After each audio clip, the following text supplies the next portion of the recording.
Wow, wow, wow! Vous êtes sûrement en train de vous demander ce que je suis en train de faire, n'est-ce pas? Eh bien moi, Angelica, je m'apprête à faire du dentifrice d'éléphant. Le dentifrice d'éléphant, ce n'est pas un vrai dentifrice. C'est une expérience scientifique qui produit une réaction chimique rapide qui génère beaucoup de mousse. C'est si spectaculaire! Ça se nomme comme ça puisqu'on dirait un géant tube de dentifrice pour éléphant.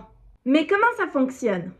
On mélange généralement de l'eau tiède ou de l'eau chaude, du peroxyde d'hydrogène, H2O2, un agent oxydant, du savon liquide pour piéger les bulles de gaz et créer de la mousse, et un catalyseur comme de l'iode ou de la levure pour accélérer la réaction.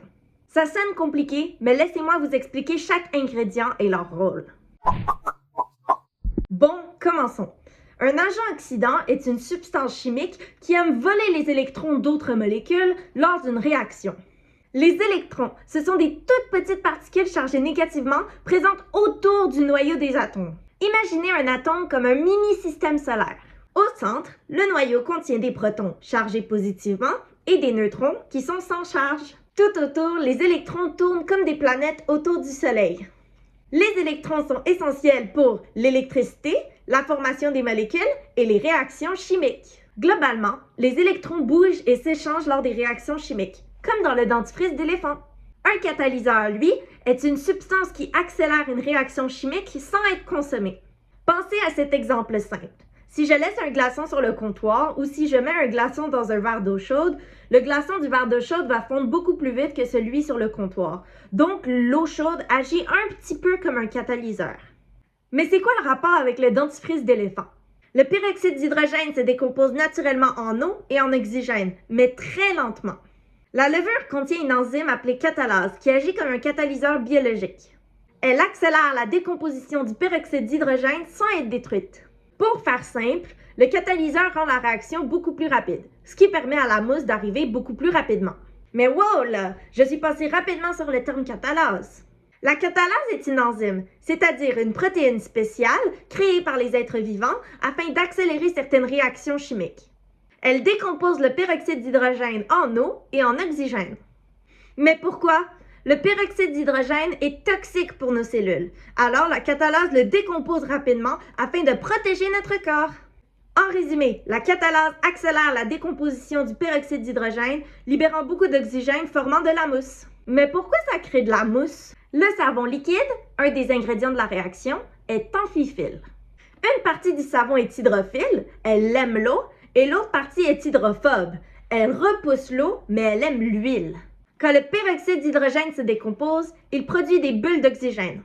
Les molécules de savon s'organisent autour de ces bulles, les parties hydrophiles vers l'eau et les parties hydrophobes vers l'air.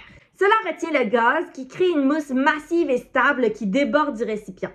En bref, le savon transforme le gaz en bulles, ce qui l'empêche de s'échapper, ce qui crée cet effet spectaculaire. L'iode, ou plus précisément l'iodure de potassium, peut également jouer ce rôle de catalyseur chimique. Il accélère la décomposition du peroxyde d'hydrogène en eau et en oxygène beaucoup plus rapidement, ce qui est idéal pour les démonstrations en laboratoire. Avec la levure, ce que j'utilise dans cette vidéo, la réaction va être beaucoup plus lente, mais elle va être beaucoup plus sécuritaire, ce qui est idéal pour les expériences à la maison. Cela m'amène au point de sécurité. Même si le dentifrice d'éléphant est amusant, il est important de bien se protéger. Les gants protègent les mains du peroxyde d'hydrogène, ce qui peut irriter ou brûler. Les lunettes de sécurité protègent tes yeux de la mousse et des éclaboussures. Mieux vaut prévenir que guérir, surtout avec des réactions chimiques qui moussent beaucoup. Assez parlé, voici comment faire du dentifrice d'éléphant. On commence par mettre une demi-tasse de peroxyde d'hydrogène. Je conseille le peroxyde d'hydrogène concentré à 3% parce que lui qu'on utilise pour désinfecter les plaies, parce qu'il est beaucoup moins dangereux que les autres concentrations comme celles qu'on va utiliser en laboratoire. Il se décompose facilement dans l'eau, puis c'est moins polluant. Donc,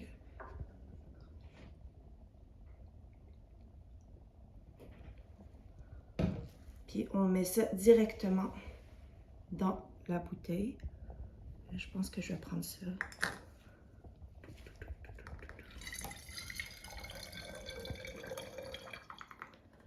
Parfait. Ensuite, on va prendre le savon, puis on va juste squirt un petit peu à l'intérieur. Moi, j'utilise du savon biodégradable. Il n'y a pas de phosphate ou de microplastique à l'intérieur, donc c'est moins polluant. On peut juste mélanger comme ça, pas besoin d'avoir une cuillère ou whatever. Ensuite,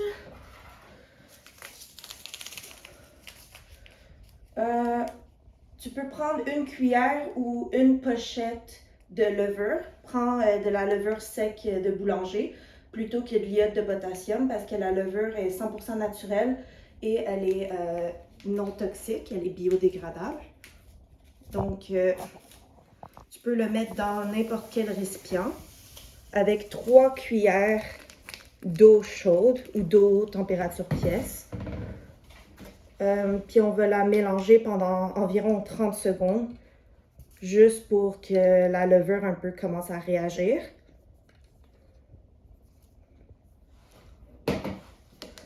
Donc on peut mélanger comme ça.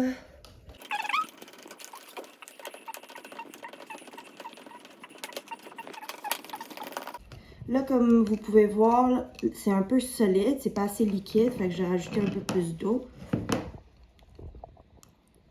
Juste pour le liquidifier, là. Parce qu'on veut qu'il rentre dans la bouteille par la suite. Oups.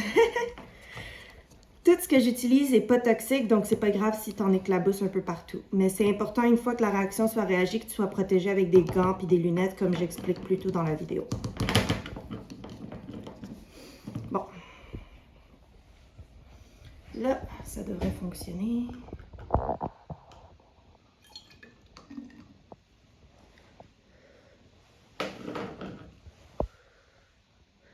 Yes. OK. Comme là, vous pouvez voir, le mélange s'est mis à expandre. Il a grandi. Il continue et continue et continue à faire de la mousse parce que l'air est capturé par le savon.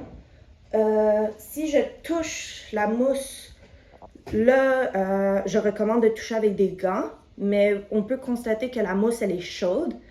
Puis je vais vous expliquer plus tard dans la vidéo pourquoi elle devient chaude, la mousse. Comme prévu, la mousse spectaculaire du dentifrice d'éléphant provient de la combinaison de 2 éléments principaux.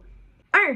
La réaction chimique qui libère de l'oxygène grâce au peroxyde d'hydrogène et au catalyseur, la levure. Et 2. Le savon qui retient le gaz et le transforme en bulle. Donc, la mousse n'est pas le peroxyde lui-même, c'est le gaz enfermé dans le savon qui crée tout ce spectacle. Le gaz est de l'oxygène, produit lorsque le peroxyde d'hydrogène se décompose. Le catalyseur accélère cette réaction. Ensuite, le savon piège l'oxygène dans des bulles, et voilà, du dentifrice d'éléphant. Mais comment on fait pour savoir que c'est une réaction chimique? Plusieurs indices le prouvent. Par exemple, la formation de gaz, comme les bulles d'oxygène dans ce cas-ci, la production de chaleur, l'apparition d'un nouveau produit comme la mousse, et que c'est un changement irréversible. Une fois que le peroxyde est décomposé en eau et en oxygène, il est impossible de reconstituer simplement en mélangeant les ingrédients. Ces indices permettent de déterminer que cette réaction est réellement une réaction chimique et non seulement un mélange physique, où rien ne se transforme réellement.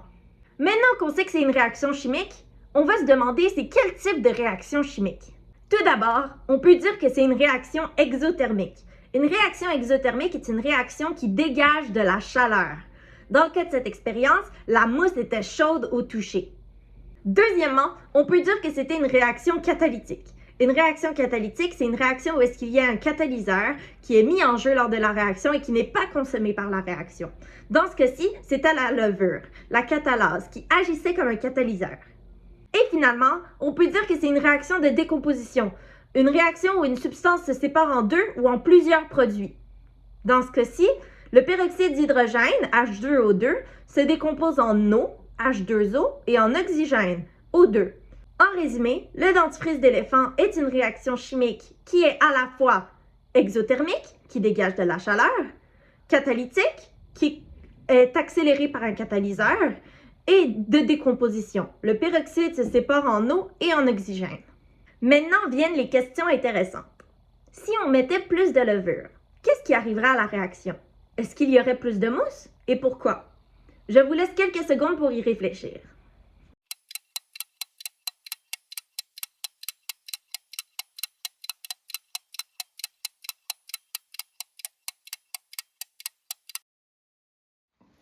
Maintenant, pour répondre à la question, est-ce que la quantité de levure va affecter la réaction? Dans ce pot ici, j'ai mis juste un petit peu de levure. J'ai mis le restant de levure de la réaction précédente. Mais dans ce pot aussi, j'ai mis 2 sachets de levure que j'ai mélangé avec un peu plus d'eau. Fait que là, on va voir si la réaction va changer dépendamment de la quantité de levure. Dans 3, 2, 1. Oui. OK. Fait que là, comme on peut voir ici, il y a beaucoup plus de mousse que la première réaction. Puis ici, il y a de la mousse, mais ça augmente vraiment très lentement parce que c'est juste un petit fond de levure que j'ai mis. La réaction va quand même fonctionner, c'est juste pas à la même quantité parce que il y a beaucoup plus d'agents qui vont réagir parce qu'on a mis beaucoup plus de levure. Puis c'est la levure qui défait le peroxyde d'hydrogène. Prêt et prête pour la prochaine question? Est-ce que la température de l'eau va influencer la réaction chimique? Je vous laisse quelques secondes pour y réfléchir.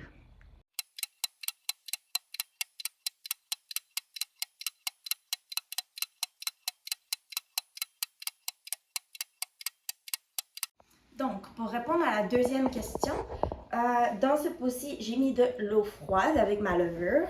Fait que là, on peut déjà voir que la levure se mélange pas super bien dans de l'eau froide. On voit des motons de levure. Mais ça, c'est de l'eau froide que j'ai sortie, que j'ai mis au congélateur quelques secondes. Puis ici, c'est de l'eau chaude, plus chaude du robinet. C'est pas de l'eau bouillante, c'est juste de l'eau chaude. Puis on peut voir que déjà le mélange est un peu plus opaque. Puis que ça se mélange un peu mieux. Là, je vais les verser en même temps dans le mélange, puis vous allez voir ce qui va se passer. Donc, dans 3, 2, 1.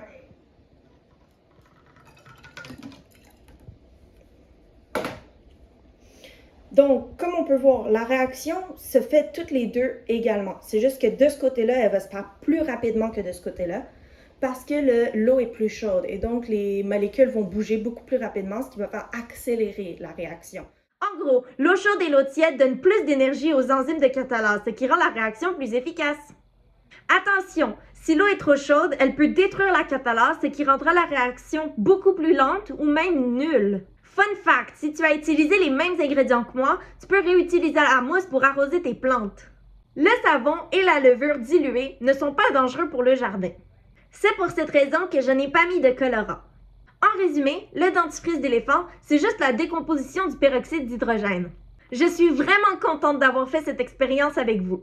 Serais-je vraiment une chaîne de vulgarisation scientifique si je n'aurais jamais fait d'expérience scientifique?